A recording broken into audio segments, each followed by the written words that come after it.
Mardi soir, bonsoir à tous, soyez les bienvenus si vous nous rejoignez à l'instant sur CNews. On peut tout se dire, 22h30 minuit en direct. Merci de votre présence, info, débat, analyse. Pour réagir dès maintenant sur les réseaux, le hashtag OPTSD est à votre disposition. Le plateau qui m'accompagne jusqu'à 23h30 ce soir, Sabrina Madjiber, bonsoir. Vous êtes essayiste, directrice de l'EFSCI, merci d'être avec nous ce soir.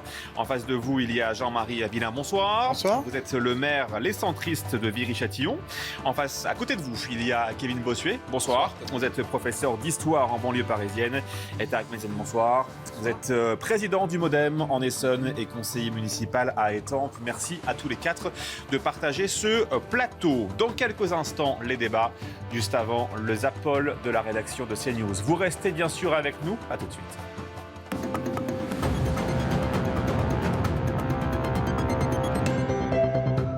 En France comme en Europe, la situation sanitaire est, vous le savez, extrêmement tendue. Alors que la 5e vague portée par le variant dit Delta est loin d'être terminée, même si elle est moins puissante qu'il y a quelques semaines, une nouvelle vague déferle sur notre continent avec le variant Omicron sur lequel Olivier Véran reviendra dans quelques instants. Ce cumul s'est traduit le 24 décembre dernier par le franchissement symbolique de 100 000 cas de contamination quotidien. La tendance sur 7 jours glissants est aujourd'hui à plus de 70 000 cas. Le taux d'incidence nationale est ainsi supérieur à 700, soit au plus haut depuis le début de la crise. Et nous déplorons 122 677 décès dus au virus. Il y a d'abord le variant Delta. On le connaît depuis plusieurs semaines, plusieurs mois dans notre pays. On en connaît les caractéristiques, la dangerosité, ce variant qui a envahi la planète ou presque et qui continue de sévir dans notre pays puisque, après avoir une stabilisation du nombre de cas, un pic qui a été atteint vers le début du mois de décembre, si on constate dans certaines régions une diminution des contaminations au variant Delta, dans d'autres, il continue d'augmenter et au global, on est sur une forme de plateau haut. Nous n'avons donc pas terminé encore notre combat contre ce variant Delta. Mais alors même que nous menons cette bataille, ce nouveau variant est arrivé, le variant Omicron, en provenance d'Afrique australe. Et c'est un variant qui circule si vite qu'à l'inverse des précédents variants, nous n'avons pas suffisamment de recul en provenance de pays qui auraient été touchés avant nous pour maîtriser totalement les tenants et aboutissants de ce variant. Si l'on ne voit pas à ce stade de surcharge hospitalière liée à Omicron, la très forte contagiosité de ce variant, la vitesse à laquelle il se propage, doivent nous conduire au-delà de la priorité vaccinale à prolonger et à amplifier de manière proportionnée nos mesures pour freiner sa circulation, soulager nos services hospitaliers et éviter la désorganisation de notre économie. Nous sommes engagés dans une course contre la montre. Le temps de doublement, c'est-à-dire le nombre de malades contaminés, double tous les 2 jours. C'était tous les 12 à 15 jours avec le variant Delta. C'est pour ça que, si vous regardez la courbe, si vous êtes attentif, on passe de 10 000 à 100 000 cas par jour en l'espace de quelques jours. Et tout laisse à penser que ça va continuer à monter, que nous pourrions atteindre, nous disent certains modélisateurs, plus de 250 000 cas par jour d'ici au début du mois de janvier, ce qui est hors proportion par rapport à ce que nous avons connu depuis le début de la pandémie. Deuxième constat, Omicron a cette capacité à recontaminer des personnes qui ont déjà attrapé le Covid et même des personnes qui ont eu des formes symptomatiques, voire des formes symptomatiques sévères du Covid. Cette proportion à recontaminer change aussi la donne. On peut donc retomber malade si on attrape le Omicron. Pour faire face à cette situation, la vaccination reste au cœur de notre stratégie, comme dans celle des États voisins. J'entends bien autour de moi s'élever certaines interrogations. Je suis régulièrement interrogé. Je ne comprends pas, Monsieur le Premier ministre, je suis vacciné, j'ai même reçu mes 3 doses et pourtant j'ai contracté le variant Omicron. Alors, la vaccination ne serait-elle pas efficace? La réponse est claire. Si la vaccination n'empêche en effet ni d'être contaminé, ni de transmettre la maladie, d'abord, elle réduit ce risque d'être contaminée et ce risque de transmettre la maladie. Mais surtout, elle prémunit contre les formes graves de la Covid et cela reste vrai pour le variant Omicron, surtout lorsque l'on a ces 3 doses ou 2 doses plus la maladie. Donc oui, il est très clair que la vaccination nous protège et que par voie de conséquence, elle protège les autres et elle protège les services de santé soumis à très rude épreuve. Là encore, les faits sont là.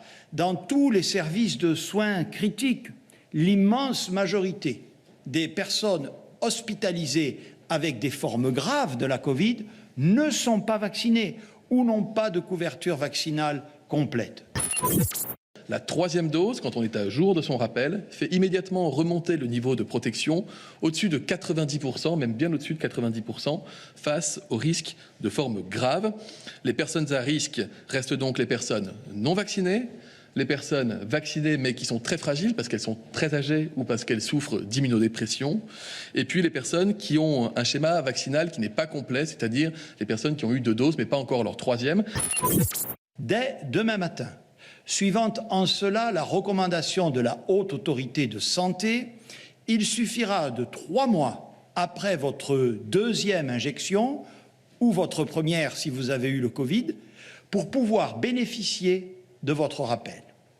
Nous avons réalisé de magnifiques performances collectives en matière de vaccination en ce mois de décembre, y compris avec une reprise salutaire et indispensable des premières injections.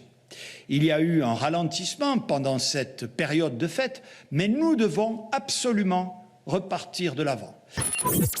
Si nous avons des certitudes, nous avons encore des incertitudes. D'abord, est-il vrai que Omicron est moins dangereux? C'est la question centrale. Si Omicron était aussi dangereux que Delta, vu sa vitesse de circulation, on comprend qu'il mettrait rapidement en péril tous les systèmes de santé du monde en quelques jours. Mais les études dont nous disposons, en provenance d'Afrique du Sud, en provenance du Danemark, en provenance du Royaume-Uni, semblent montrer que les hospitalisations sont peu nombreuses et pour des motifs moins graves. À titre d'exemple, les besoins en oxygène des malades hospitalisés sont moins importants et les durées moyennes d'hospitalisation sont plus courtes, ce qui est évidemment une très bonne nouvelle si elle devait se confirmer. Si elle devait se confirmer parce qu'il y a encore des biais dans ces études, notamment le variant Omicron actuellement dans ces pays contamine surtout des personnes qui sont jeunes. C'est aussi d'ailleurs le cas en France. Et on sait que les gens jeunes vont moins souvent à l'hôpital. Or, on sait qu'inévitablement, quand les jeunes sont touchés par le virus, au bout d'un moment, ce sont les personnes moins jeunes qui finissent par être touchées. Et donc, mon message est vraiment destiné aux personnes fragiles, ou parce qu'elles sont malades, ou parce qu'elles sont âgées. Surtout si vous êtes en attente de votre 3e dose de vaccin, faites attention à vous. Limitez vos déplacements, prenez garde face à ce variant pour lequel on a encore cette part d'inconnu. Plus grande vigilance donc. Dans le prolongement des dispositions déjà prises, notamment la fermeture des discothèques, nous avons aujourd'hui adopté les mesures complémentaires suivantes qui s'appliqueront à compter de lundi prochain pour une durée de 3 semaines. Pour freiner Omicron, les grands rassemblements seront limités à une jauge de 2000 personnes maximum en intérieur et 5000 personnes maximum en extérieur. Les concerts debout seront interdits.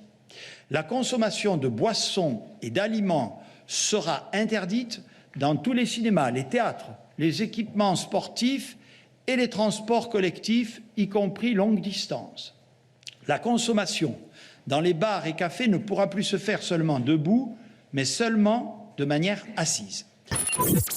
On constate que nous avons tout intérêt à limiter les grands rassemblements. Pourquoi? Parce que dans les grands rassemblements, il y a des risques que quelqu'un puisse entraîner la contamination d'un maximum de personnes autour de lui et que cela a un effet qui accentue la dynamique de l'épidémie. Et donc, c'est pour ça que nous voulons mettre fin, par exemple, aux situations qui permettaient, vous le voyez quand vous sortez, de retirer son masque le temps de boire ou le temps de manger, comme par exemple quand on est au cinéma.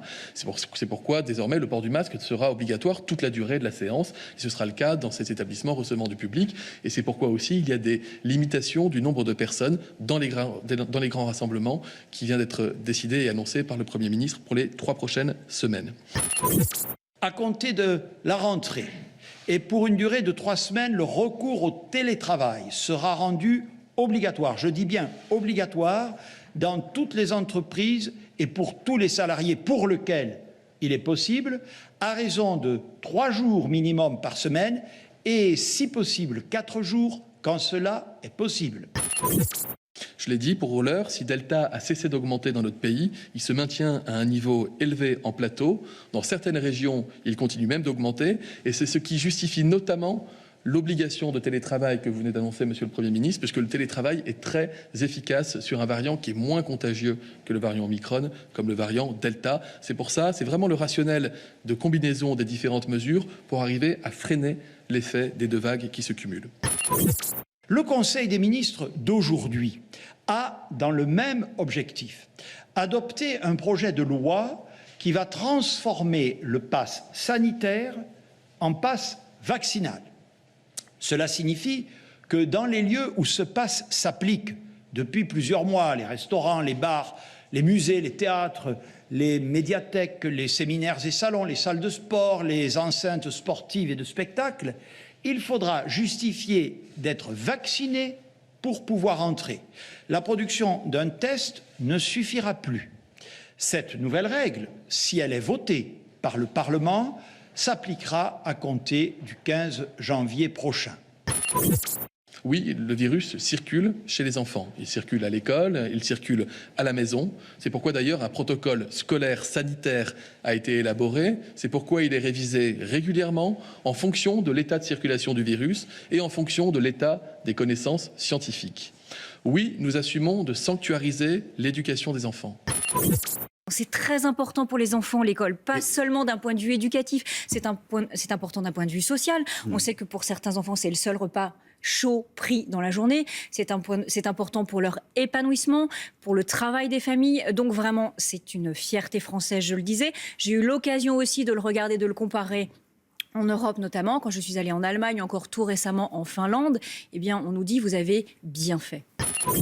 Nous avons une doctrine, on peut toujours la critiquer, mais au moins elle est là, devant tout le monde, de manière claire, c'est l'école doit être ouverte parce que les enfants en ont besoin. On est déjà au niveau 3 pour l'école primaire, on est au niveau 2 pour l'enseignement secondaire. On ne se dirige pas vers une hybridation des classes, mais par contre vers des mesures renforcées qui pourraient relever du niveau 3. Mais c'est quelque chose qui, encore une fois, nous préférons, d'ici à la fin de la semaine, avoir affiné ces points avec le Conseil scientifique. Notre objectif, il est déjà atteint par les mesures qu'on a prises il y a un mois, c'est-à-dire le fait que désormais, quand il y a un cas positif dans une école primaire, les enfants ne reviennent à l'école qu'avec un test négatif. Et donc, les parents font les tests, et c'est cela qui nous a permis de dépasser même le million de tests au cours du mois de décembre. Donc, ce nouveau protocole fonctionne.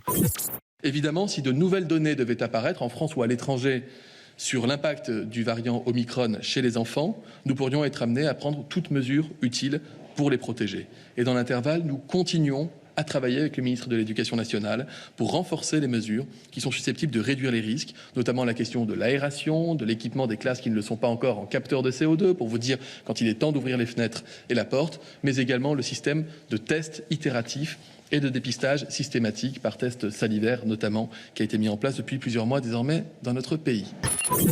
En avance de phase, nous allons mettre en œuvre dès le mois de janvier 2022 l'une des mesures fortes que propose ce rapport à l'issue des concertations qui ont été conduites, qui est d'accorder pour les infirmières de ces services de soins critiques, ça fait quand même 24 000 environ en France, une prime reconnaissant cette spécificité, cette technicité de 100 € par mois.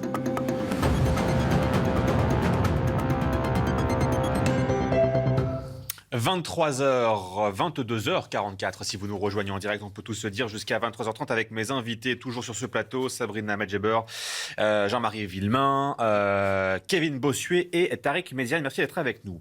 Pour commencer, si vous voulez bien, voici les derniers chiffres de la Covid-19 en France. Regardez-les de chez vous. Un nouveau record de contamination avec près de 180 000 cas en 24 heures selon Santé publique France. 17 000 hospitalisations, plus de 17 000, c'est 484 de plus plus en 24 heures. Il y a ce soir 3416 personnes en réanimation et malheureusement, on comptabilise 242 décès dans les hôpitaux français. Kevin Bossuet, les chiffres n'ont jamais été aussi hauts pour ces cas de contamination. Pourtant, tout le monde dit, plus on se teste, plus il y a forcément de cas potentiellement positifs. Est-ce que c'est aussi votre sentiment à vous ce soir? Est-ce que vous relativisez d'une manière ou d'une autre ces chiffres? Oui, bien sûr, il faut relativiser parce que certes, il y a un nombre de cas qui est important, mais ce qui est intéressant, c'est le nombre d'hospitalisations. Il y a des études scientifiques qui sont sorties. Je pense notamment à une étude anglaise qui a montré que le variant Omicron était à 70% fois moins dangereux que le variant Delta. Donc là, je pense qu'on est en train de retrouver une forme d'hystérie collective. On fait évidemment de la prévention. Moi, je me mets à la place du gouvernement. Évidemment que le gouvernement veut éviter un drame, mais je pense qu'on en fait beaucoup. Il faut attendre parce que les mesures qu'on est en train de prendre vont encore avoir des effets dévastateurs en effet sur la société et encore une fois un être humain certes il faut le soigner, il faut soigner son corps mais il faut aussi soigner son esprit. Quand je vois en effet qu'on remet en place le masque en extérieur, quand je vois qu'on remet en place le télétravail c'est-à-dire beaucoup moins d'interactions sociales, c'est-à-dire un isolement, c'est-à-dire le fait de rester chez soi à déprimer, je pense que ça va avoir des conséquences dévastateurs. Donc le gouvernement a quand même été prudent parce qu'on repart pour 3 semaines. Je pense qu'il faudra faire le point au bout et voir si on s'est finalement bougé pour rien ou pas.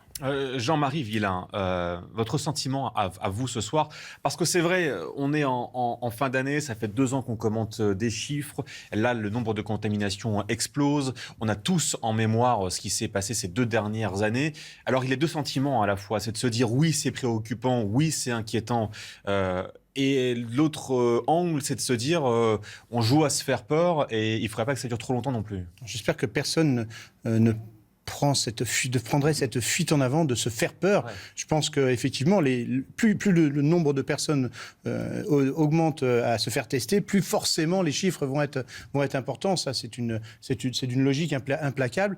Je pense malgré tout qu'il faut faire attention, qu'on se doit d'être prudent. Il en va de la santé des Français, même si la santé, c'est effectivement aussi la santé psychologique. C'est vrai qu'on a bien vu au sortir de l'année scolaire les dégâts que ça a pu causer, et on l'a vu aussi à la rentrée scolaire où les dégâts qui ont pu être occasionnés, le nombre d'enfants qui n'ont pas pu suivre correctement leurs études, en tout cas qui ont perdu pied. Donc il ne faudrait pas retomber dans ce système. Pour autant, il faut y faire attention. Moi, ce qui m'étonne surtout, c'est encore des mesures qui sont tellement surprenantes, j'allais dire, pour ne pas dire parfois complètement stupides, qu'on m'explique c'est quoi la différence dans un train où on va passer 10 heures dans le train à se dire on va être tolérant. Alors, ou c'est interdit, ou c'est pas interdit. Lorsque c'est interdit, c'est qu'on ne peut pas boire, ce qui serait complètement ridicule. Jean-Marie Villain, rassurez, enfin moi je vous le dis un truc, si je prends le train pendant 10 heures, évidemment, je vais boire. Mais c'est pour ça, c'est pour ça que je parle de décision stupide. De la même façon, on nous parle de quotas, de jauge dans les stades de 5000 personnes. Imaginez que le Stade de France contient à peu près 80 000 places, 5000 personnes, l'écart va être donc d'un certain nombre de mètres entre chaque spectateur. À Viry-Châtillon, le stade ne peut de toute façon pas accueillir plus de 2500 personnes. C'est la jauge autorisée par la fédération. Imaginez que s'il y en a ne serait-ce que la moitié, on va se retrouver dans une situation de personnes qui seront serrées comme des sardines. Ce qui veut dire que c'est complètement ridicule de balancer un chiffre comme ça de 5000 sans parler de pourcentage. Ça dépend de l'ensemble. Et toutes ces petites... C'est bien de prendre des décisions, mais encore faut-il qu'elles soient logiques. On entendait encore M. Blanquer parler d'attendre encore la fin de la semaine pour savoir comment ça va se passer dans les écoles. Mais attendez, mais moi j'ai besoin de savoir avant. C'est pas samedi soir ou dimanche matin qu'il va falloir me dire comment on doit réagir s'il y a des cas contacts dans les écoles. C'est compliqué pour nous aussi, les élus locaux, de savoir sur quel pied danser, jusqu'à quel moment en tout cas. Sabrina Medjeber, je voulais vous entendre ce soir sur ce chiffre qu'on communique, les 180 000 nouveaux cas positifs à la Covid-19. En toile de fond, les annonces d'hier du gouvernement que vous avez sûrement suivies. Vous êtes aussi une citoyenne française, comme nous tous ici. Vous avez forcément un avis. Votre sentiment ce soir ? Oui, j'ai un avis. Effectivement, le chiffre de la contamination par ce variant Omicron peut paraître alarmant, sachant que il n'est pas le facteur premier de la responsabilité, si vous voulez, des causes de mortalité ou en tout cas de réanimation dans les hôpitaux. C'est le variant Delta, selon les chiffres de Santé publique France, qui l'occupe à 80,9%.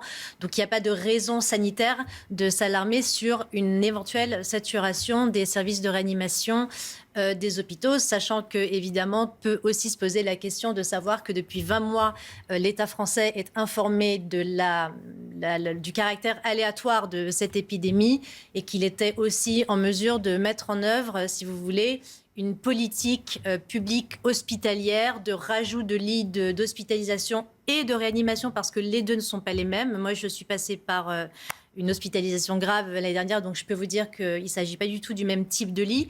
Donc l'État savait que de toute façon, cette épidémie est aléatoire et il aurait fallu être beaucoup plus responsable sur le plan de la politique sanitaire pour pouvoir, encore une fois, remédier. C'est-à-dire qu'aujourd'hui, tout ce qu'on annonce, c'est le fameux mieux vaut maintenant prévenir que guérir, c'est ça, oui, mais quand la stratégie gouvernementale? Quand j'entends les membres du gouvernement regarder dans le rétroviseur en accusant les gouvernements précédents, ah oui, mais ils ont supprimé tant de lits, ah oui, mais vous voyez, ils ont fait ceci, puis ils ont fait cela, puis ils auraient dû faire ceci, puis ils auraient dû faire cela. À un moment donné, vous êtes en responsabilité, donc vous êtes dans l'action politique, donc vous devez être aussi dans la mise en œuvre de politiques publiques qui puissent justement pallier et remédier à ce problème sanitaire grave qui touche pas seulement la France, mais le monde entier. Ensuite, pour parler des mesures qui ont été annoncées hier par Monsieur Castex, je peux me permettre de dire que je les trouve absolument surréalistes. Absurde, mais débiloïde, mais vraiment pour ne pas dire autre chose, ubuesque. Moi, il faudrait qu'il m'explique, Monsieur Castex, comment vérifier la scientificité de la transmissibilité du variant Omicron si je bois un verre de vin debout ou si je bois un café assise dans un bar. Il faudrait vraiment que ce gouvernement explique au peuple français comment il justifie sur le plan de la scientificité. Mais on peut aussi leur demander de prouver comment on se contamine plus dans une discothèque ou dans un bar de nuit qui ferme à 5h du matin. Absolument, absolument. Tariq Mazian, votre sentiment à vous ce soir? Écoutez, mon sentiment, c'est que l'excès nuit, effectivement, et y compris dans les paroles. Quand j'entends, par exemple, dire que le fait que l'Omicron ne contamine pas autant que le Delta, ou plutôt contamine beaucoup plus, mais qu'il est moins dangereux, il n'empêche qu'il contamine beaucoup plus de monde. Et il est capable de toucher encore plus de monde, et donc beaucoup plus de gens qui ne sont pas vaccinés. Et donc, potentiellement, peut faire des formes graves. Donc, je ne peux dire qu'une seule chose, c'est qu'il faut continuer cette stratégie de vaccination qui permettra, y compris pendant ces hauts pics de contamination, de pouvoir protéger les gens. Vous savez, lorsqu'on nous a annoncé le vaccin, et on est tous témoins ici, c'était la porte de sortie de la Covid-19. C'était une promesse du gouvernement et de bon nombre de gouvernements, pas que le gouvernement français. Malheureusement, on s'aperçoit que lorsqu'on est contaminé, on peut aussi transmettre la maladie. Est-ce que le problème aujourd'hui, c'est que le gouvernement n'a pas de porte de sortie, finalement, malgré le vaccin? Et attention, je dis que le vaccin sauve des vies et que le vaccin empêche d'aller en réanimation, je ne dis pas le contraire, mais que cette fameuse porte de sortie, le vaccin ne nous l'apporte pas malheureusement. Le vaccin fait plus que ça. Alors, il ne faut pas oublier qu'il réduit aussi la contamination. Oui. Il ne l'élimine pas totalement, mais il la réduit. Il la réduit énormément, on parle de 40 à 50%. Ouais. Je rappelle que c'est à peu près le chiffre du vaccin contre la grippe, donc on n'en est pas loin. Dire qu'il faut une porte de sortie, et j'entends aussi un petit peu ce discours ambiant de dire que tout est basé sur le vaccin, parce que ça a été dit effectivement. À ce moment-là, quand ça a été dit, tous les scientifiques, y compris les gens qui ont fait le vaccin, ont dit, voilà, ça aurait pu être la solution. Le vaccin a muté, tout simplement. Le vaccin continuera à muter et évoluera, et la politique publique devra évoluer en fonction de ce vaccin. C'est normal. Alors justement, on va en parler avec vous, Mathieu Rio, bonsoir, de l'efficacité du vaccin qui pourrait diminuer malheureusement de manière significative dans le temps face à ce variant Omicron. C'est ce que révèle en tout cas une récente étude publiée par une agence sanitaire britannique. Mathieu, quels sont les enseignements de l'étude pour bien comprendre ce soir? Bonsoir Thomas. Alors le premier enseignement, c'est que l'efficacité de la troisième dose serait moins importante face au variant Omicron. Vous le voyez ici, la protection du vaccin serait seulement de 70% contre les formes symptomatiques. Elle était de 90% contre le variant Delta. Par ailleurs, cette protection s'affaiblirait fortement dans le temps, puisqu'après 10 semaines après l'injection, eh bien, la protection chuterait à 45% en cas de rappel avec le vaccin Pfizer. Ce que révèle aussi cette étude, c'est une très forte disparité entre les vaccins. Si vous avez reçu par exemple une dose d'AstraZeneca, puis ensuite un rappel de Pfizer, eh bien la protection serait seulement de 35% après 10 semaines. Autre scénario, au contraire, si vous avez reçu 2 doses de Pfizer, puis ensuite une dose de Moderna en tant que rappel, eh bien cette protection garderait un niveau important entre 70% et 75% après 3 mois. Une grande différence, donc. Faut-il s'inquiéter sur ces chiffres, Mathieu, parce que, pardonnez-moi, ce que vous nous racontez là n'est pas très rassurant. Oui, en effet. Alors, les chercheurs britanniques cherchent à se montrer prudents quand même devant ces résultats, puisque l'échantillon qui a été examiné reste quand même assez limité, avec 210 000 cas qui ont été analysés, dont 68 000 cas du variant Omicron. Par ailleurs, un point qui est quand même plus rassurant, eh bien, c'est que la protection du vaccin serait quand même importante contre les formes graves et les hospitalisations. C'est ce qu'a rappelé hier Olivier Véran lors de son allocution. Il parlait d'une protection supérieure à 90% en s'appuyant sur les préliminaires d'une autre étude. Enfin, toujours selon l'Agence de sécurité sanitaire britannique, on rappelle que le variant Omicron serait moins virulent que le variant Delta, avec un risque d'hospitalisation qui serait réduit jusqu'à 70%. Merci beaucoup, Mathieu. Ce n'est pas un vaccin, c'est un traitement pratiquement. Oui, bien sûr, ce n'est pas un vaccin, c'est un traitement. Surtout, on nous avait vendu le vaccin comme la porte de sortie, sauf qu'on se rend compte, en effet, que ce n'est pas ça, en fait. Et je trouve qu'en termes de stratégie vaccinale, on va droit dans le mur. Moi, j'écoute ce que dit le directeur de l'OMS. Il raconte, en effet, qu'il ne faut pas vacciner à l'aveugle, mais il faut plutôt se concentrer, en effet, sur les personnes à risque, c'est-à-dire celles qui ont des comorbidités. Et là, je vois un gouvernement qui nous sort, en effet, la vaccination des enfants. Mais enfin, où est le bénéfice-risque dans la vaccination des enfants? Le problème, c'est que le vaccin, qui est un outil médical, est en train de devenir un outil politique, est en train de devenir une vitrine de la politique gouvernementale. Moi, je suis désolé, un enfant qui a 10 ans a très très peu de chances de faire une forme grave. Je ne vois pas pourquoi on devrait vacciner cette personne. Allons chercher les personnes à risque, faisons en sorte de les vacciner et arrêtons en effet cette forme de totalitarisme qui voudrait mettre du côté de la route les personnes non vaccinées, parce que j'entends beaucoup de gens en effet insulter ceux qui ne sont pas vaccinés. Je pense qu'il faut respecter ces personnes. Elles ont sans doute des convictions profondes. Il faut continuer à les convaincre, mais on n'y arrivera pas si en effet on est dans une forme finalement une volonté de mettre de côté, d'insulter, de stigmatiser et de faire des personnes non vaccinées des sous-citoyens. Nous sommes encore une communauté, une nation, que l'on soit vacciné ou non. Jean-Marie Villain, est-ce que vous êtes dit déjà dans votre tête, en réfléchissant, que vous pensiez peut-être un jour arriver à une 10e dose? Est-ce que vous vous dites oui, j'y suis prêt, on pourrait aller jusque-là, au moins? Moi, j'ai plutôt confiance en général dans les médecins et dans tous ceux qui ont fait de cette profession quelque chose de noble. Ouais. Et donc, j'ai aucune raison pour le moment de mettre en doute leurs conseils. Et donc, c'est pour cette raison que je me fie très facilement à ces choix. Pour autant, alors, première des choses, effectivement, hors de question de pouvoir stigmatiser qui que ce soit. Par principe. Pourtant, c'est ce qu'on a fait. Par principe, qui que ce soit. Jean-Marie Villain, c'est ce qu'on a fait. C'est pas moi. Peut-être que certains, peut-être que certains le font. Moi, je ne le fais pas. Moi, parce je pense qu'on a été comme le disait Kevin râler parce que les vaccins n'arrivaient pas. Souvenez-vous, parce qu'on a la mémoire très courte. Oui, bien sûr. Non. Mais tout à fait. Moi, j'ai râlé. Les incapables. On est en bas de classement. Israël vaccine depuis 3 semaines. Nous, on fait rien. Où sont les vaccins? Rappelez-vous, où sont les vaccins? On a mis beaucoup de temps d'ailleurs, mais il faut dire qu'on n'a pas été très très bon au tout début de. C'est vrai. Mais une fois qu'ils sont arrivés, faut le dire aussi quand même. Tout le monde a freiné. Parce qu'une fois qu'ils sont arrivés, on a été très lent. Ah oui. On a été très lent. La seule chose, c'est qu'on a fait le nécessaire. On a fait le nécessaire, justement, y compris les collectivités locales ont essayé. Je rappelle quand même que depuis le mois de juillet, où on nous demande de montrer des centres de vaccination, où on nous indique qu'on va nous aider financièrement, les premiers centres de vaccination à Viry-Châtillon, c'est le 15 juillet.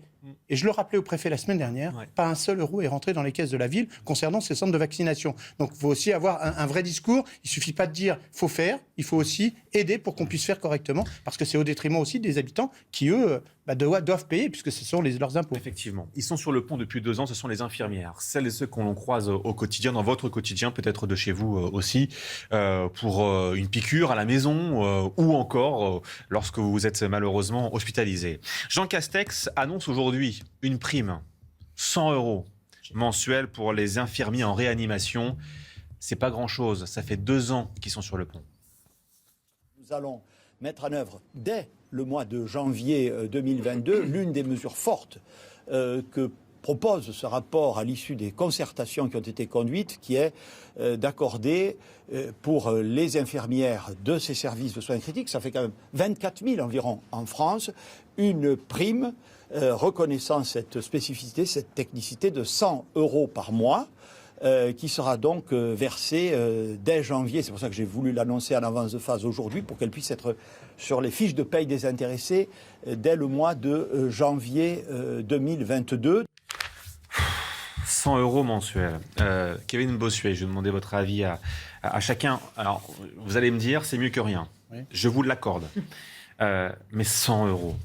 Non, mais on se moque du monde. Enfin, quel mépris vis-à-vis, en effet, de ces infirmiers, de ces infirmières. En effet, on a l'impression que finalement, on va acheter la paix sociale avec un chèque de 100 €. Mais est-ce que vous vous rendez compte, alors que ça fait des années que les personnels hospitaliers, les infirmiers, les docteurs alertent sur la situation de l'hôpital? Est-il normal qu'en 20 ans, on a fermé 100 000 lits? Non, ce n'est pas normal. Est-ce que c'est normal que les infirmières font des heures supplémentaires qui n'ont parfois jamais été payées? Non, ce n'est pas normal. Est-ce que quand ces infirmières se sentent en insécurité, qu'on leur raconte que finalement c'est de leur faute parce qu'elles se sont faites insulter? Non, ce n'est pas normal. La vérité, c'est que notre système hospitalier est exempt tout simplement parce qu'on a fait rentrer en son sein une logique économique, une logique finalement qui s'éloigne du service public. Vous avez notamment des chefs de service qui ne voient plus un patient de leur vie. Vous avez des infirmiers, des aides-soignantes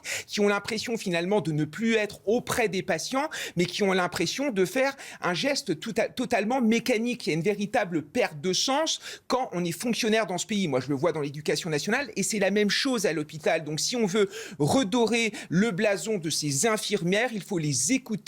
Il faut leur rendre finalement la fierté de soigner. Et là, on n'y est pas. On a juste l'impression d'une mesure qui est là pour acheter en effet la paix sociale. Et ce n'est pas normal. Sabrina Madjebe, votre sentiment à vous ce soir sur ces 100 €? C'est mieux que rien, je vais le répéter ce soir, oui, mais on attend beaucoup plus pour celles et ceux qui ont risqué leur vie pour nous sauver. Alors, effectivement, c'est moins que rien, mais je vais quand même me permettre de qualifier cette prime de risible comparativement à la charge de travail et à la charge mentale qu'implique justement le travail des infirmiers. Pour encore une fois l'avoir vécu, je peux vous dire que par exemple, le ratio d'un service, c'est un infirmier ou une infirmière pour 15 patients. C'est énorme. Sans parler du travail pédagogique et administratif auquel ils ou elles doivent faire face en termes de télétransmission entre justement différents services. Donc effectivement, l'hôpital est dans un état absolument catastrophique. Cette prime, c'est un ajout supplémentaire. En plus, Monsieur Castex l'annonce symboliquement, comme si c'était une annonce christique avec une forme de condescendance et d'aplomb, comme si c'était vraiment messianique d'annoncer voilà, génial, on vous donne 100 € par mois et vous devez vous en contenter. Je rejoins tout à fait les propos de Monsieur Bossuet quand il parlait de l'état de l'hôpital qui est encore une fois absolument catastrophique. Les retraités, justement, ne sont pas remplacés. La loi Aubry sur les 35 heures a été une catastrophe en termes justement de dynamique de travail pour les infirmiers et les infirmières qui ne font pas 35 heures. C'est un leurre parce que dans la réalité, lorsqu'on se confronte à la réalité des hôpitaux, les infirmiers et les infirmières travaillent bien plus que 35 heures. Il faut également souligner que depuis le début de l'année, depuis le début de la rentrée, c'est-à-dire en septembre 2021, il y a eu plus de 40% de personnel soignant en moins qui sont entre le burn-out, les arrêts maladie et dont le contrat de travail a été suspendu lorsqu'ils ont refusé de se faire vacciner. Donc imaginez-vous l'état dans lequel se trouvent les hôpitaux aujourd'hui, avec en plus, comme vous le disiez si justement, la suppression de plus de 100 000 lits en l'espace de 20 ans, ce qui est titanesque. Tariq Mezan, je vous voyais hocher la tête et dire non, c'est faux, vous n'êtes pas d'accord avec ce que vient de dire Sabrina Medjeber il y a quelques instants. Non. Donc d'abord une première chose, on parle de 100 € net par mois. Voilà, c'est inscrit. C'est 2 pleins d'essence ou c'est un plein de courses. Exactement. Et vous avez l'air de croire que c'est pas beaucoup, qu'il faut qu'on s'en contente, on peut s'en contenter ou pas. Mais pour beaucoup de Français, 100 € c'est quelque chose. Bien sûr. Comprenez, par rapport au salaire moyen français, 100 € c'est quelque chose. Bien sûr. Pour ces infirmières, laissez-les juger d'elles-mêmes si elles considèrent oui ou non c'est suffisant ou pas. Je pense que pour beaucoup d'entre elles, elles seront contentes de les recevoir. Cela se rajoute oui, bien à sûr, tout un effort qu'il y a eu. Et si je permettais, personne ne va cracher sur 100 €. Mais donc moi, ce que je vous dis, au degré d'implication. Ce n'est pas la peine de traiter de débile cette mesure. C'est une mesure totalement. Voilà, elle a été faite parce qu'on veut soutenir ces infirmières qui sont dans le dur en ce moment, qui vont être encore plus dans le dur. Justement parce qu'il y a des gens qui ne prennent pas aux choses sérieusement quand il s'agit de se faire vacciner, par exemple. Et ce que je voudrais rajouter, c'est que cela s'ajoute à d'autres efforts de l'État qui ont été faits, y compris par rapport au Ségur de la santé qui a eu lieu, où on a vu une nette augmentation des salaires de tout le personnel de la santé, pas seulement de ces infirmières. Les 24 000 personnes dont M. Castex vient de chiffrer donner le chiffre. Voilà, donc on parle de plus de choses. On parle aussi vous parliez des heures supplémentaires. Ça, c'est quelque chose qui a été négocié pendant le Ségur de la santé et quelque chose qui va être mis sur la table et ça a été accepté par les syndicats. Donc, voilà, il y a des efforts qui sont faits. Vous ne vouliez pas qu'on rappelle que c'était l'hôpital et le problème de l'hôpital, c'est quelque chose de très ancien. C'est une réalité. J'entends encore, j'ai vu sur les réseaux sociaux, en 2007 et jusqu'en 2012, M. Woerth nous rappelait qu'il fallait fermer des hôpitaux, que c'était même... Oui, voilà. Mais donc, vous prêchez un convaincu, je vous le dis. Exactement, donc c'est quelque chose de très loin. Et ce n'est pas nouveau. Et pour une fois, on a stabilisé les effectifs jusqu'à un certain moment. Et je rappelle par ailleurs que nous sommes à 3200 lits en réanimation. Quand il a fallu monter, les efforts ont été faits par tous les services des hôpitaux, mais par un effort de collectivités de la santé et puis aussi des municipalités. Tout le monde a fait un effort. Alors, tout le monde a fait justement, puisqu'on parle de l'hôpital, un exemple. Cette grève en cours au CHU de Rouen, en tout cas une grève a été lancée, grève illimitée, pour dénoncer justement le manque de moyens. Aujourd'hui, malgré la crise qu'on a traversée, où on aurait pu se dire il y a un sursaut, on va aider ces soignants dans leur quotidien et dans le manque de moyens aussi, eh bien, il ne s'est rien passé. Au CHU de Rouen, une grève donc illimitée est lancée. On va écouter le secrétaire de la section CFDT du CHU de Rouen qui répondait à nos questions aujourd'hui. Écoutez-le. Là, on est sur une grève uniquement sur le personnel des urgences et on paye aujourd'hui toutes les coupes budgétaires qui ont été faites à l'hôpital.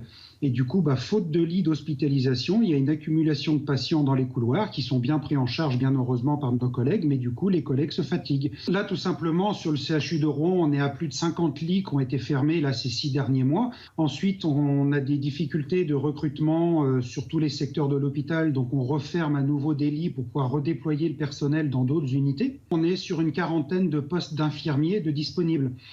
Donc, juste de disponible, c'est-à-dire que c'est déjà ce qu'il nous faudrait pour fonctionner correctement, c'est des postes qu'on n'a pas. Et en plus, vient s'ajouter les arrêts maladie habituels que tout le monde connaît. Jean-Marie Villain, dans ce témoignage, il y a tout. Oui. En 40 secondes, il y a tous les mots MAUX de l'hôpital français aujourd'hui. 40 lits en 6 mois. Mais on est le 28 décembre 2021, pardon. Et voilà ce qui se passe encore aujourd'hui. 40 lits fermés sur les sous-derniers mois, donc c'est pas quelque chose, on n'a pas pris conscience que la situation était déjà compliquée. Oui, c'est une situation qui est ancienne, personne ne le nie. Par contre, continuer dans les 6 derniers mois de fermer à nouveau des lits, c'est qu'il y a un vrai problème de compréhension où est situé le vrai problème. Le problème, il est là. Moi, j'entends les 100 €. Encore une fois, tant mieux pour les infirmières. Moi, je ne peux que me féliciter qu'elles prennent ces 100 €, qu'elles puissent ou qu'ils puissent prendre ces 100 €. Comment se fait-il que ça soit le 28 décembre qu'on s'aperçoit qu'il faut leur donner 100 €? Et puis qu'il y ait une Bossuet. C'est quoi cette décision le 28 décembre? Parce que c'est 100 €, mais ces 100 €, c'est un peu l'arbre qui cache la forêt. Pardonnez-moi, c'est... Prenez les 100 €, mais par contre, lundi au travail, rien ne sera mieux. Vous parliez de paix sociale, je pense aussi quand même qu'il faut aussi encore mesurer ces annonces, parce qu'on avait beaucoup parlé du chéquier qui était sorti depuis le mois de septembre, on se rend compte à nouveau, 4 mois avant, qu'il y a un nouveau chéquier qui a dû être délivré par la Banque de France pour pouvoir justement continuer le quoi qu'il en coûte. Voilà. Oui, parce que la vérité, c'est ce qu'attendent ces infirmières et ces infirmiers, c'est une revalorisation de leur travail, c'est une meilleure considération. C'est de ne plus aller au travail la boule au ventre. C'est de ne plus aller au travail la boule au ventre, c'est véritablement être considéré pour soigner tout simplement et ne pas être une variable d'ajustement dans un hôpital en effet qui crie famine. Et moi, ce soir, j'ai une pensée pour tous ces soignants en effet qu'on a mis de côté parce qu'ils n'étaient pas vaccinés, avec notamment cette idéologie qui voulait exclure tous ceux qui ne jouaient pas le jeu. On manque de soignants et je pense qu'il faut réintégrer ces gens. C'est quelque chose qui est important. Même les soignants qui étaient vaccinés, qui ont toujours défendu la vaccination, ont pris ça pour une forme de mépris, ont pris ça pour une forme d'injustice. Donc je crois que toute la nation doit être solidaire vis-à-vis, en effet, de ces infirmières et de ces infirmiers et vis-à-vis de l'ensemble du corps médical. Sinon, on ne s'en sortira pas. Et il faut aussi faire des liens de plus en plus, si vous voulez, avec les cliniques privées. Parce qu'on nous dit qu'on n'a pas de lit de réanimation, mais en fait, le public travaille d'un côté et le privé travaille de l'autre, surtout que les semaines qui s'annoncent risquent d'être difficiles parce qu'il va y avoir des arrêts maladie, il va y avoir des gens qui vont être cas contact et je pense qu'on va retrouver la situation que l'on a connue en 1957 en France lorsqu'il y avait cette grippe asiatique qui a complètement paralysé le système hospitalier français tout simplement parce qu'il y avait une majorité de soignants qui étaient arrêtés. Donc attention à cela, et il faut aussi, et le gouvernement a dit qu'il le ferait, refaire travailler tous ces infirmières et ces infirmiers qui sont cas contact,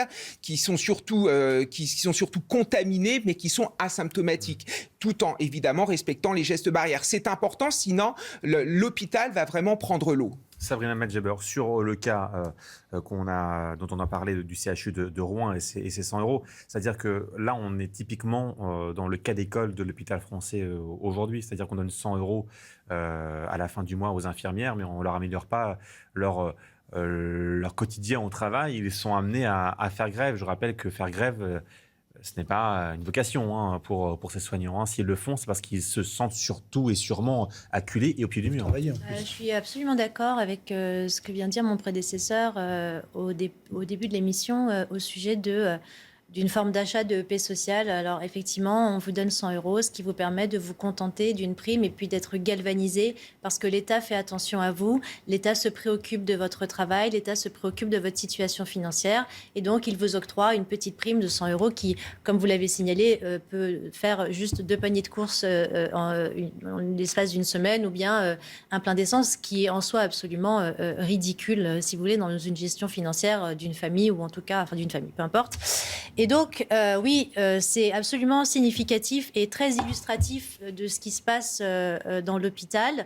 Et le fait d'octroyer cette prime à ces infirmiers ne les fera pas du tout oublier, encore une fois, la charge mentale, la charge physique qui pèse sur ce personnel soignant parce que, encore une fois, ils travaillent de façon exponentielle. C'est-à-dire qu'ils ne s'arrêtent jamais. Ils commencent une journée, mais ils ne savent pas quand ils peuvent l'arrêter parce que du jour au lendemain, un infirmier peut craquer, faire un burn-out et démissionner ou se mettre en arrêt maladie.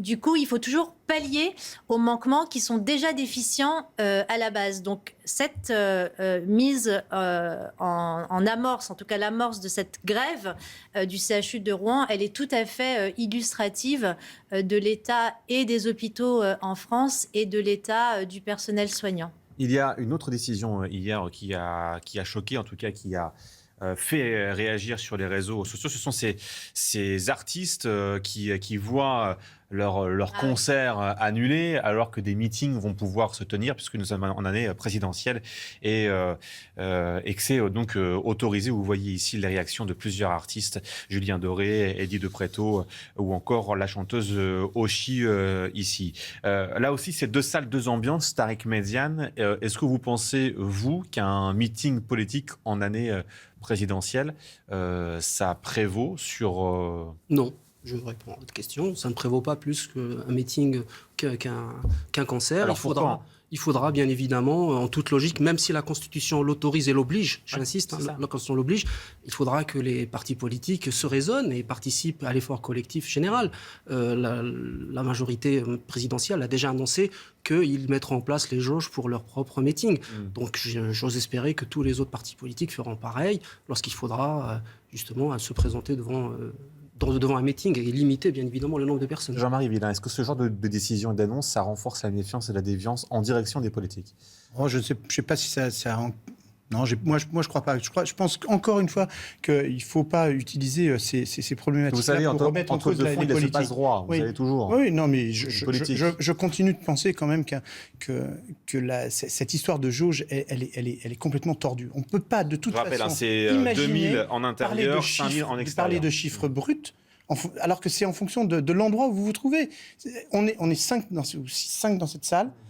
Ça serait complètement différent. Mais si vous prenez un meeting d'Éric Zemmour où on se castagne, où les gestes barrières ils sont pas très respectés. Moi, si je vais aller voir Julien Doré avec mon masque et vous allez les respecter. J'ai pas le droit. Il y a un problème quelque part. C'est bien ce que je dis. Je continue de penser. Vous avez je pense vraiment qu'il faut arrêter de parler de chiffres bruts, mais de parler éventuellement de surface. Éventuellement, on pourrait imaginer ça. Encore une fois, cette histoire d'un chiffre qui détermine tout. 2000, ça ne veut rien dire, ça dépend de la salle. Si vous êtes à 2000 dans un endroit qui peut en contenir 250 000, ça ne veut rien dire. C'est ça qui est différent. Par contre, autoriser les politiques plus que les autres, bien évidemment, personne n'en est d'accord. Allez-y. Je voudrais justement ajouter quelque chose. Là, on parle de situation, de mesures pour 3 semaines.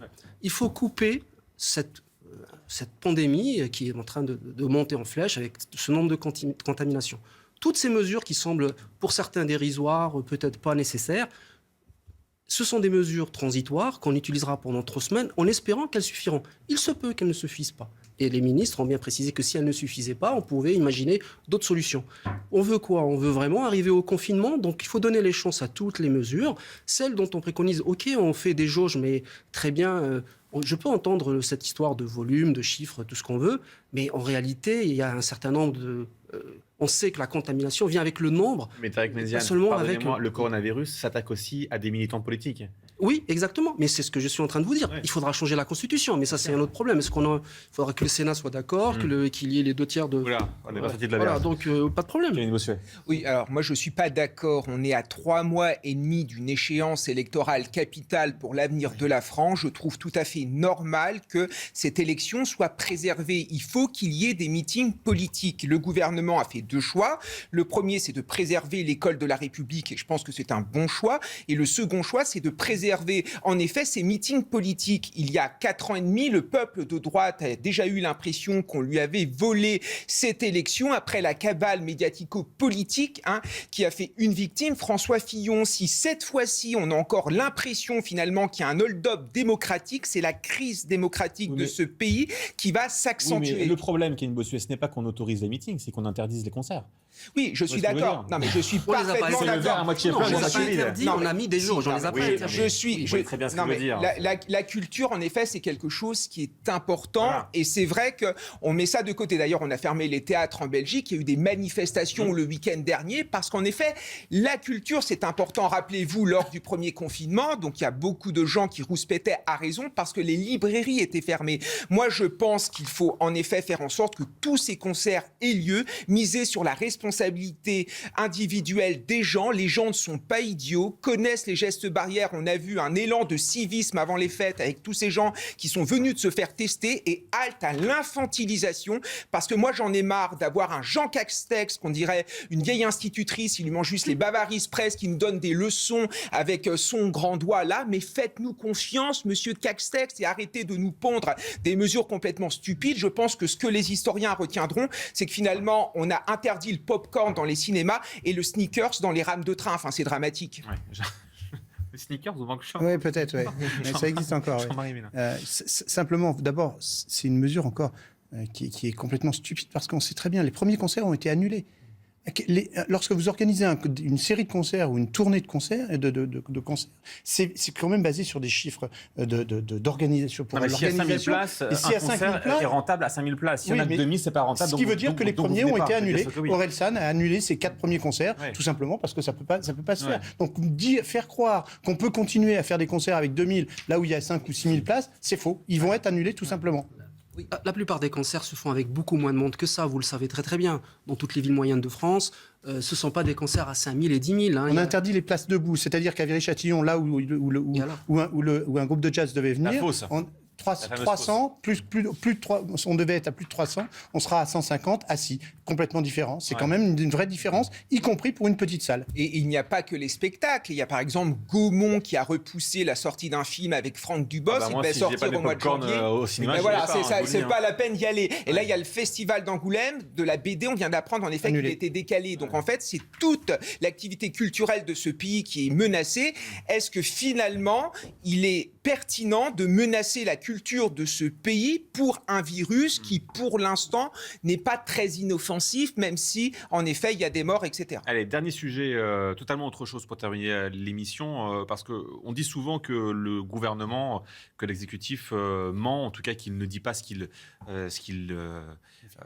fait. Franchement, là, pour le coup... C'est respecté. La préfecture de l'Oise ordonne la fermeture temporaire, c'est fait, de la grande mosquée de Beauvais. L'établissement religieux sera fermé pour 6 mois. Alors 6 mois seulement, diront certains, en raison de prêches incitant à la haine, à la violence et en faisant aussi l'apologie du djihad. C'est ce que demandait le ministre de l'Intérieur, Gérald Darmanin. C'était le 14 décembre dernier sur CNews. Écoutez. Je suis celui qui a plus fermé les lieux de culte radicalisés. Encore aujourd'hui, nous avons enclenché, personne ne le sait... Ils sont ouverts après. Non, mais c'est pas vrai. Aujourd'hui, nous avons enclenché la fermeture de la mosquée de Beauvais.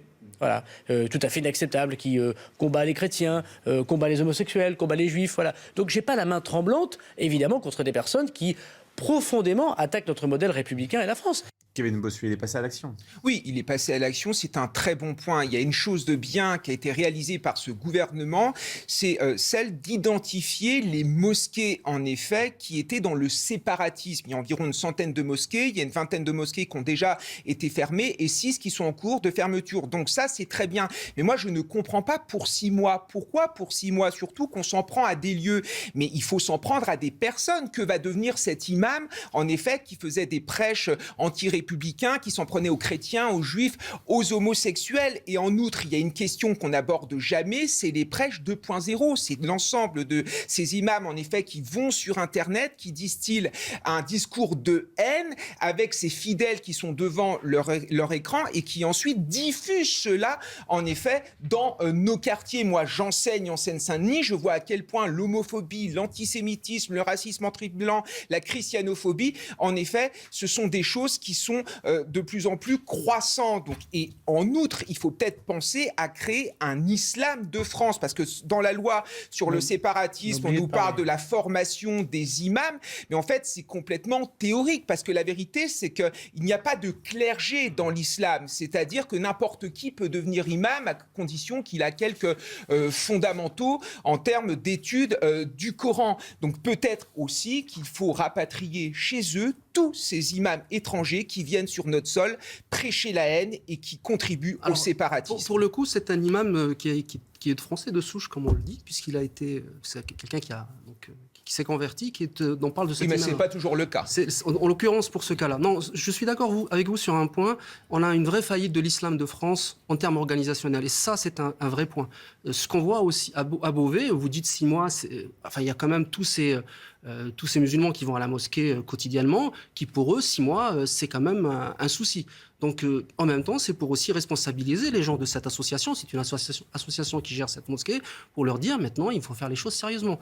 Et je pense que le fait de dire 6 mois, et peut-être même plus, si c'est nécessaire, tant que les choses ne seront pas mises sur la table, ne seront pas réglées, eh bien, il faudra prendre des mesures. Et je me réjouis que M. Darmanin ait ce genre de réflexion, et je me réjouis que la préfète de l'Oise soit passée à l'action.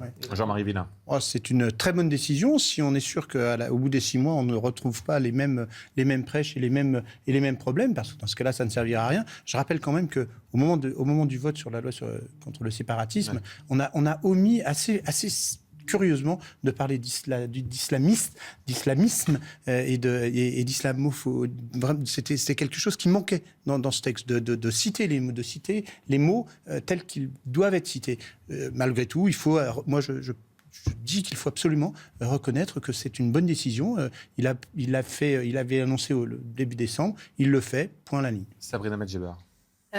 Évidemment que cette décision est salutaire, hein, c'est pas moi qui vais vous dire le contraire. Moi, je suis ravie que cette mosquée ait été fermée et je suis tout à fait d'accord avec Monsieur Bossuet sur la durée de fermeture. Pourquoi 6 mois? Pourquoi pas plus? Je ne sais pas pourquoi 6 mois. Est-ce que c'est le temps d'un examen du champ lexical des prédications de ces imams? Je ne sais pas pourquoi, encore une fois, cette date butoir de 6 mois.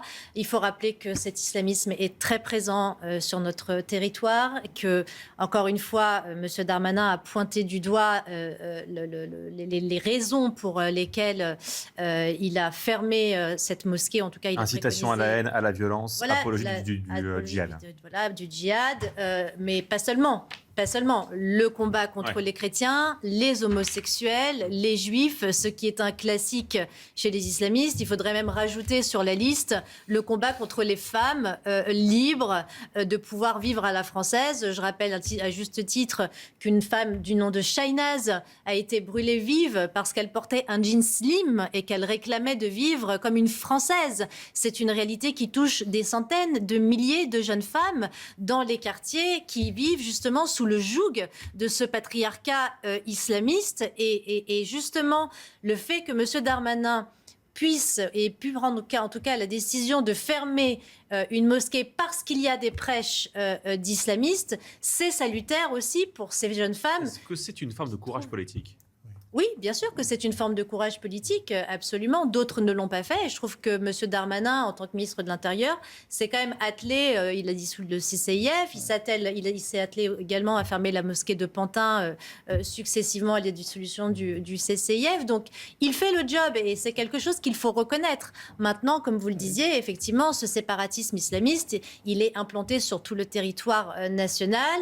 Il faut rappeler que l'islam consulaire doit être également absous de cette réalité sociologique. Il n'est plus question que l'islam soit délégué à des instances étrangères pour qu'elles puissent venir enseigner cet islam de France. Et moi, je ne sais pas ce que ça veut dire que l'islam de France. Ouais. L'islam, c'est l'islam tout court. Il n'y a pas, encore une fois, d'islam de France, d'islam de Belgique, d'islam du Japon, d'islam d'Australie. Ce qu'il faut résoudre, c'est effectivement, comme vous le rappeliez si justement, ce problème de séparatisme anthropologique, sociologique, culturel et religieux.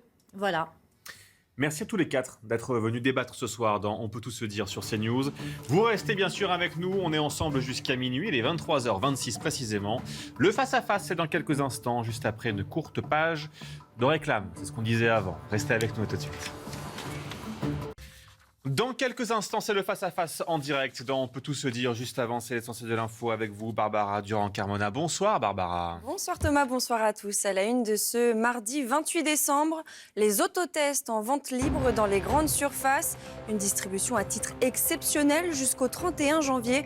Leurs achats étaient jusqu'ici limités aux pharmacies. Le flou persiste cependant concernant la vente d'autotests sur les sites internet des grandes enseignes. Présenter le pass sanitaire d'autrui pourrait bientôt coûter très cher, 1 000 € contre 135 actuellement. En revanche, détenir un faux pass sanitaire entraînera une peine de 5 ans d'emprisonnement et 75 000 € d'amende. Ces nouvelles sanctions font partie du projet de loi du pass vaccinal. Selon le ministère de l'Intérieur, il y aurait au moins 190 000 passes frauduleux en circulation. Le protocole sanitaire à l'école bientôt renforcé. Les élèves des classes de primaire où un cas de Covid est détecté pourraient devoir présenter 2 tests négatifs à plusieurs jours d'intervalle pour revenir en classe. Actuellement, un seul suffit. Jean Castex a annoncé hier que le dépistage allait être élargi dans tous les établissements. La rentrée des classes est maintenue au 3 janvier. Enfin, Grishta Bogdanov a rejoint les Étoiles. L'un des jumeaux stars est décédé ce mardi à Paris. Il avait 72 ans. Sa famille, qui l'a annoncé dans un communiqué, n'a pas souhaité s'exprimer sur les causes de son décès. Voilà pour l'essentiel de l'actualité. La suite avec vous, Thomas. Merci beaucoup, Barbara. Bonsoir, Michel Taube. Bonsoir. Vous êtes fondateur du site Opinion Internationale. En face de vous, pendant 20 minutes, il y a Pierre Gentillet. Bonsoir. Bonsoir. Vous êtes avocat. Merci d'être avec nous. Les derniers chiffres de la Covid-19, on les commande beaucoup ce soir parce qu'ils sont pas très bons. 180 000 nouveaux cas à peu près en 24 heures, selon Santé publique France, 179 000 pour être précis, 807. Les autres chiffres, les voici. Il y a ce soir plus de 17 000 personnes hospitalisées. Il y a 3 416 personnes en réanimation. C'est 83 de plus en l'espace de 24 heures. Et il y a eu aussi, malheureusement, 242 décès dans les hôpitaux français ces dernières 24 heures. Doit-on s'inquiéter? C'est la question que je vous pose ce soir, Pierre Gentillet. Je vous l'admets, elle est un peu facile, mais ça fait 2 ans qu'on commente des chiffres qui parfois ne veulent plus rien dire. Factuellement, plus on se teste, plus il y a de cas positifs de la Covid-19. Donc, a-t-on raison de s'inquiéter? C'est une très bonne façon de poser le problème. Effectivement, je pense qu'il va falloir, à partir de ce nouveau variant Omicron, qui est beaucoup plus contagieux que les précédents, mais encore une fois, c'est dans la nature des variants. Hein. Plus on a de variants, vous avez remarqué, plus ils sont contagieux. Donc, je vous annonce, il est possible que dans quelques mois, on ait un autre variant qui soit encore plus contagieux. Mais notez quand même, la bonne nouvelle, c'est qu'il est moins létal. Maintenant, ce qu'il faut dire, c'est qu'à mon avis, il faut changer nos indicateurs et en même temps notre stratégie. Changer nos indicateurs, c'est-à-dire que la question des cas positifs ne doit plus nous terrifier. Le vrai sujet, et en réalité le seul sujet, c'est la question de l'hôpital, de nos capacités hospitalières et notamment effectivement en réanimation. Mais c'est pas très bon. 3400 personnes en réanimation. Bien sûr que ça va bon. Mais encore une fois, je veux dire, on est... comment vous dire, on a quand même connu des périodes précédentes en 2017, en 2018, notamment au moment de la grippe, souvenez-vous, les urgences étaient débordées. Et on n'a pas, parce que c'est ça le sujet, on n'a pas imposé des mesures liberticides, on n'a pas imposé un pass sanitaire, bientôt pass vaccinal, on n'a pas imposé un port du masque partout. L'hôpital ne doit pas être la variable d'ajustement des libertés fondamentales en France. Et le problème, c'est que depuis 2 ans, elle l'est devenue. Vous savez quoi? Je crois que Jean Castex et Olivier Véran sont d'accord avec vous, mais ils n'osent pas le dire. C'est-à-dire qu'en fait, tout à fait d'accord avec ce pronostic. Parce que finalement, ils n'ont pas annoncé des restrictions très très importantes. À part le port du masque à l'extérieur, c'est pas restrictif pour vous. Non, la vraie mesure. C'est absurde. La vraie mesure annoncée hier, c'est le télétravail. La vraie mesure, c'est que je peux plus boire un verre debout. Oui, mais enfin, écoutez, en termes de contraintes véritablement d'activité et qui changent le quotidien de millions de personnes, c'est surtout le télétravail. Mais je vous rassure. Le lundi, il va se passer une contradiction absolue qui est ce fameux en même temps macronien. C'est que lundi, vous allez avoir 12 millions de collégiens, lycéens et élèves de primaire qui vont aller à l'école, qui vont se transmettre le virus entre eux pour ceux qui ne l'ont pas. Et le soir, ils vont rentrer à la maison. Leurs parents vont leur dire « Ah ben moi je suis resté travailler à la maison parce qu'on m'a imposé le télétravail et le lundi c'est ma première des 3 journées de la semaine de télétravail » et ils vont choper le Covid par leurs enfants. Bref, des mesures totalement contradictoires. Mais moi ce que je pense c'est que, à part quelques mesures spectaculaires qu'il a fallu prendre pour un petit peu calmer la communauté scientifique qui est quand même dans l'ensemble, vent debout depuis hier, pour contester justement le manque de fermeté des pouvoirs publics. Mais à part quelques mesures comme celles que j'ai indiquées, je pense que fondamentalement, le chef de l'État est convaincu qu'effectivement le critère principal, c'est pas le nombre de personnes contaminées. Mais bien sûr que oui. C'est pas les 200 000 contaminés par jour. C'est le fait que, apparemment, avec l'Omicron, il faut dire Omicron, il paraît pas l'Omicron, il y ait heureusement peu de cas graves qui soient... Voilà. Donc on est dans la stratégie mieux vaut prévenir que guérir, dans la stratégie du quoi qu'il en coûte, pour dire au mois d'avril prochain, lors de l'élection présidentielle, regardez, j'ai tout fait pour vous protéger, j'ai sorti Sauf qu'il y a 2 problèmes. Il y a un problème arithmétique et il y a le problème d'une population particulière. Le problème arithmétique, c'est que si vous avez des millions de personnes contaminées à l'Omicron, arithmétiquement, il va y avoir une saturation dans les hôpitaux. Mais bien sûr que oui. Et les médecins depuis ce matin le disent. Pas nécessairement. En Ile-de-France, vous avez toute la journée sur les plateaux télévisés se succéder des chefs de service dire qu'ils sont déjà pleins. Je rejoins Michel Taube. Et le deuxième point, c'est les populations à risque, les personnes âgées et les personnes fragiles qui ne sont pas encore suffisamment vaccinées. Vous rigolez, elles ont un taux de couverture vaccinale qui est supérieur à 90%. Pierre Gentillet, le gouvernement a peur de quoi aujourd'hui? C'est qu'il y a un jour, un journal titre le service de réanimation de l'hôpital X ou Y n'a pas pu recevoir de patients ou voilà, c'est ça le problème. Et donc je vous le dis, ils préfèrent prévenir que guérir, en faire beaucoup trop, fermer les discothèques et laisser des bars de nuit ouverts. Discothèques où beaucoup de personnes âgées vont pour se non mais voilà, en fait, c'est-à-dire qu'ils sont rythmés par la peur qu'il y ait un engorgement. Alors vous avez raison, je pense qu'il y a deux types de peurs. La première peur, c'est effectivement, et pour moi depuis le début, c'est ce qu'on avait vu au départ en Italie, souvenez-vous, il y a 2 ans, c'est-à-dire des couloirs d'hôpitaux avec des gens qui mouraient littéralement dans les couloirs. Sauf qu'il faut penser à l'endroit. Certes, l'épidémie joue un rôle, non, mais c'est une évidence, mais il y a quand même toute une politique de l'hôpital qui a été faite depuis 20-30 ans, une logique de la rentabilité qui a abouti à la fermeture, encore sous le quinquennat Macron, de plusieurs milliers, voire sous Macron, j'avais entendu le chiffre à vérifier, de 17 000 lits d'hôpitaux fermés. Donc ça, la première peur du politique, c'est la responsabilité. La deuxième peur, et j'en termine, c'est aussi la responsabilité personnelle. Et je trouve que là-dessus, vous allez voir, je vais vous surprendre, celui qui a le mieux compris ça, c'est Édouard Philippe. Quand Édouard Philippe s'explique devant la commission d'enquête à l'Assemblée nationale sur la première gestion du Covid, Édouard Philippe avait dit « J'ai peur que aujourd'hui, dans la société où nous sommes, les politiques n'aient plus le courage d'être des hommes d'État et soient en permanence pris par la trouille de la judiciarisation extrême. Et finalement, ce ne sont plus vraiment les politiques qui dirigent, ce sont les scientifiques. Et les scientifiques, eux, ils ne voient les choses que par leur... Justement, les scientifiques, ils disent très clairement aujourd'hui, le gouvernement ne va pas assez loin. Et c'est quand même la petite révolution qu'a fait Emmanuel Macron sur lui-même. J'ai envie de dire, ça a commencé le 12 juillet. Avec l'appel aux Français, avec l'imposition du pass sanitaire qui va devenir peut-être en janvier le pass vaccinal. Et que les Français ont suivi. Ils ont été des millions ensuite à se vacciner. Non, mais ils ont été millions parce qu'on les a contraints, Michel Taub. Et il a fait un deuxième choix. Il a fait un deuxième choix courant décembre, qui a été confirmé encore hier. C'est que manifestement, le président de la République a décidé de ne plus écouter uniquement le Haut Conseil scientifique. Il y a déjà 3 semaines que le Conseil scientifique avait même demandé qu'il y ait des couvre-feux. William Dab, l'ancien directeur de la Santé, a demandé dimanche dernier dans le JDD également qu'on rétablisse le couvre-feu dans certaines communes.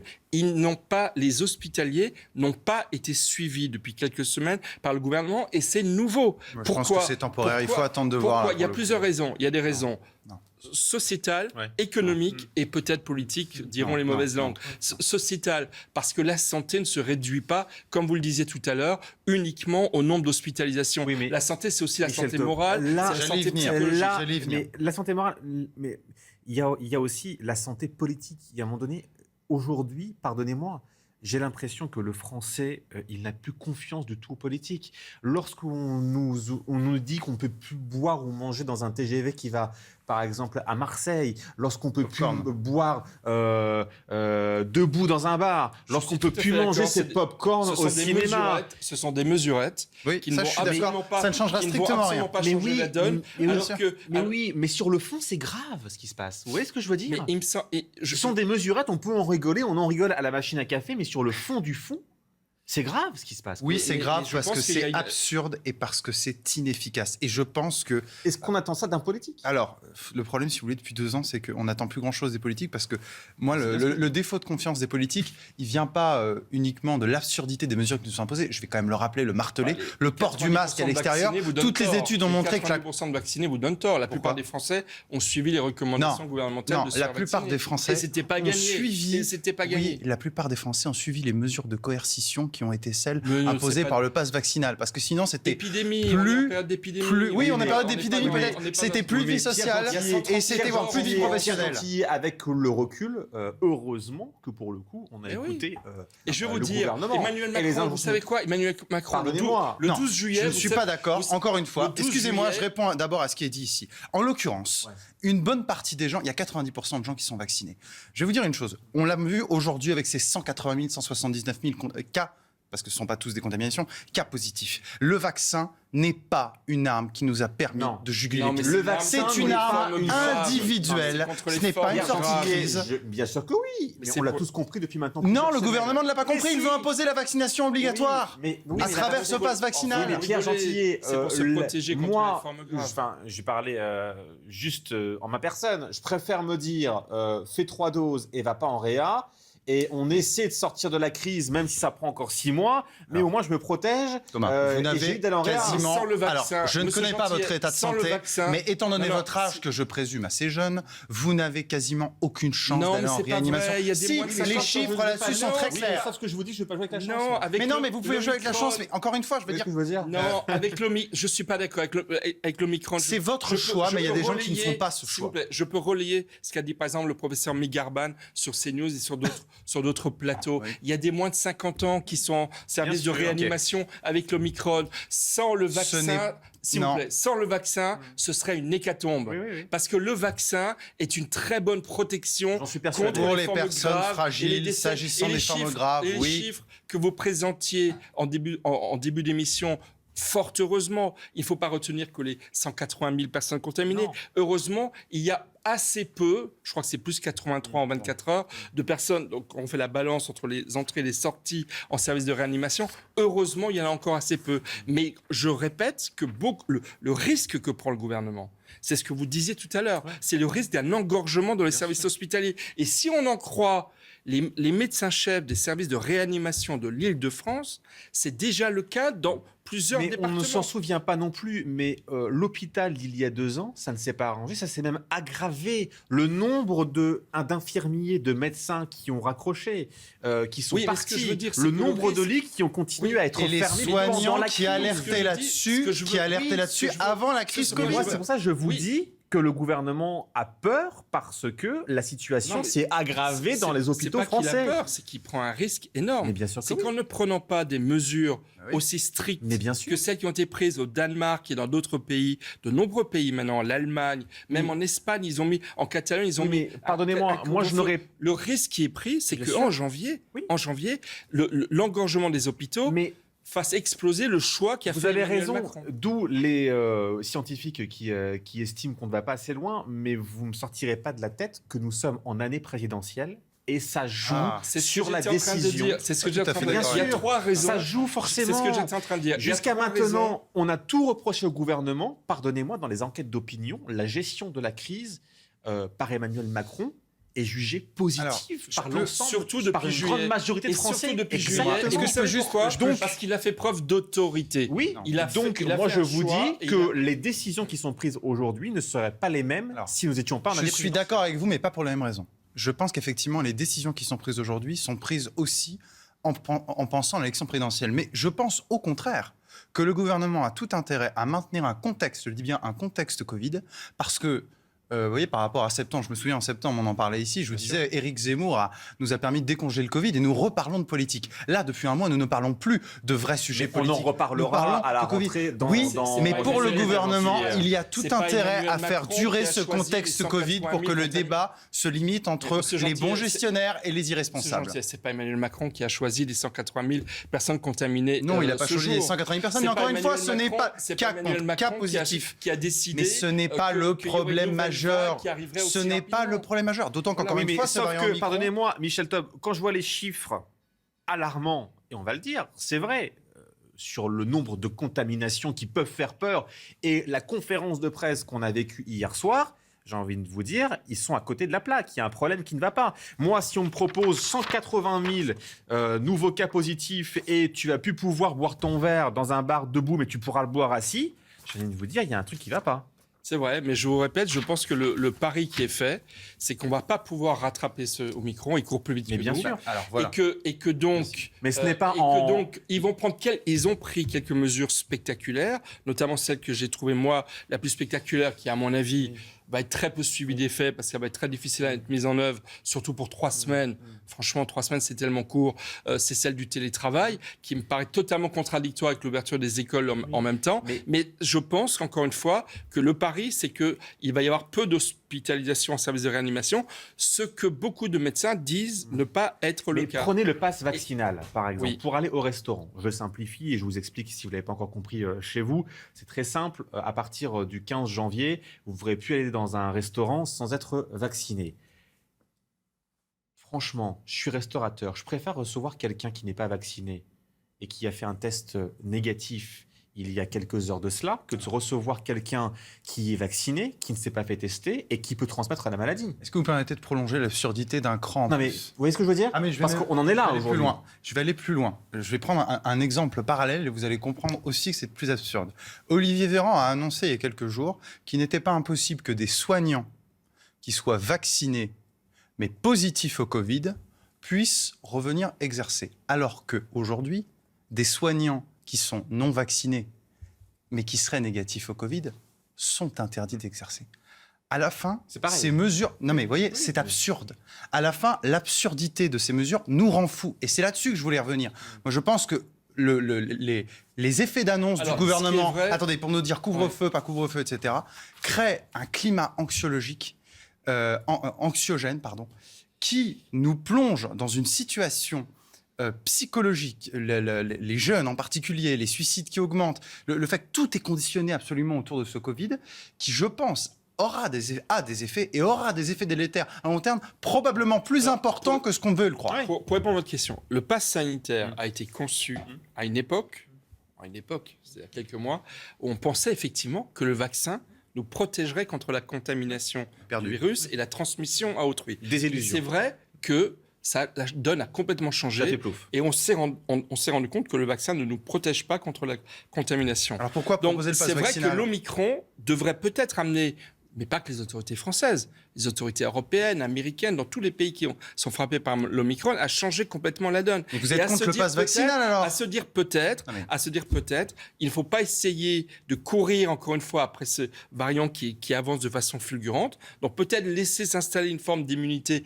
collective librement et de se concentrer sur la vaccination des personnes les plus fragiles. Donc ça veut dire et des personnes les plus âgées. On n'apprend pas à vivre avec le virus, on le subit encore 2 ans après. Exactement, mais l'Omicron est arrivé. On vit vraiment avec. On enlève les mesures liberticides et on accepte le virus, on protège les personnes avec le vaccin. Donc vous êtes contre le pass vaccinal.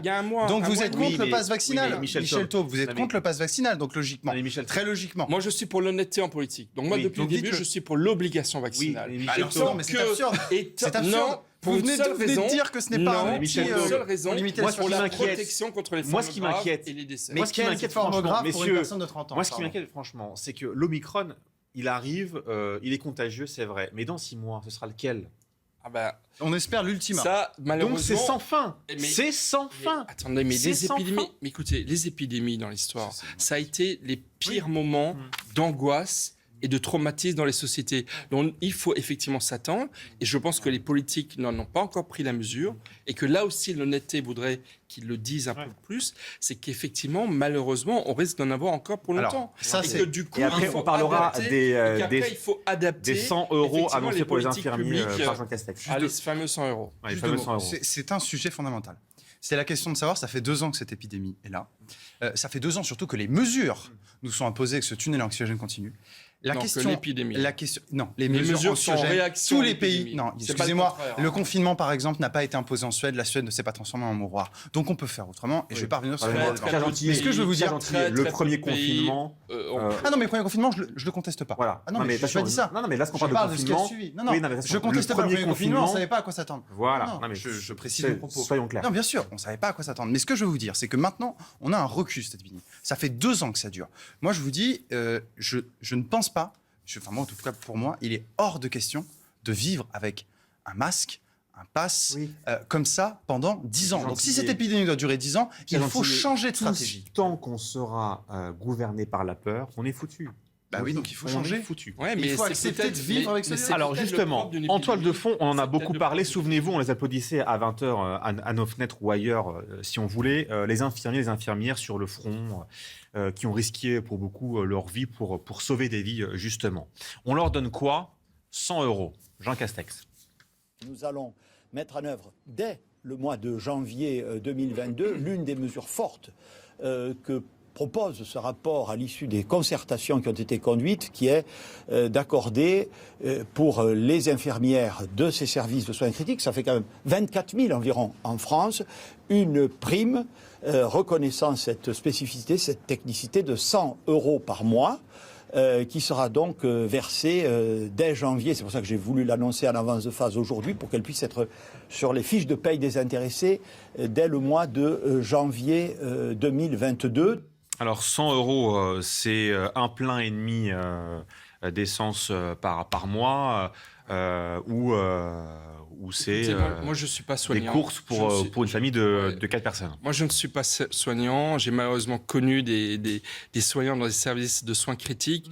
Je trouve presque indécent cette annonce du Premier ministre. Alors, attention, presque indécent. Je précise que 100 €, c'est beaucoup d'argent.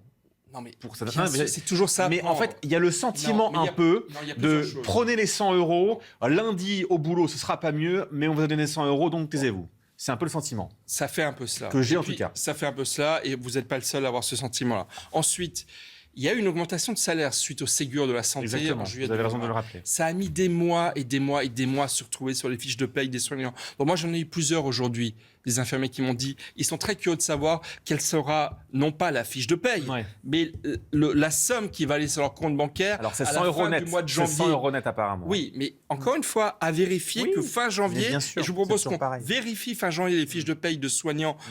Et puis ensuite, dans les services de soins critiques, les 25 000 personnes concernées, mais il n'y a pas que des infirmiers. Il y a aussi des aides-soignantes qui font un métier tout aussi difficile que les infirmières. Alors elles ne vont pas être augmentées, elles ne vont pas bénéficier de cette générosité publique. Franchement, on sait très bien... tout le corps médical. Et tout le corps médical. Les ambulanciers, franchement, ça fait un petit peu... Pierre Gentil, il reste une minute d'antenne malheureusement. Oui, je serai court, rassurez-vous. Je pense qu'en fait, le vrai sujet, c'est pas une prime. En fait, en faisant cette prime, le gouvernement avoue que ces gens sont mal payés. C'est ça ce qu'il veut dire. Et c'est en ça que nous, vous voyez, on le voit sur le plateau, on le dit, mais c'est surtout qu'en général, une prime, ça dure pas dans le temps. Oui, alors c'est ce que j'allais vous dire, c'est qu'en fait, c'est ça qui est inquiétant. Non, en fait, le vrai sujet. Moi, quand on me donne une prime, en général, le vrai sujet, sinon ça c'est exceptionnel. Absolument. Non, mais justement, le vrai sujet, ce serait de parler de revalorisation. Bien sûr que oui, parce que la revalorisation, on balance. Moi, quand on me dit Thomas, tu vas avoir une prime, je m'attends pas à ce que ça dure 6 ans. Il faut que ce soit permanent. En principe, un aide-soignant ou un infirmier ne devrait pas être payé en dessous de 2 000 €. Surtout que ces gens-là ne font pas 35 heures. Ils n'ont pas besoin de commisération, ils ont besoin d'une vraie reconnaissance. Exactement. Et au niveau du salaire. Et de ne pas aller travailler la boule au ventre le matin. Merci messieurs d'être venus débattre dans ce face-à-face. On peut tout se dire en ce mardi soir. On revient demain 22h30 en direct. Passez une très belle nuit. Dans quelques instants, c'est l'édition de la nuit. Merci, bonsoir. Retrouvez tous nos programmes et plus sur cnews.fr.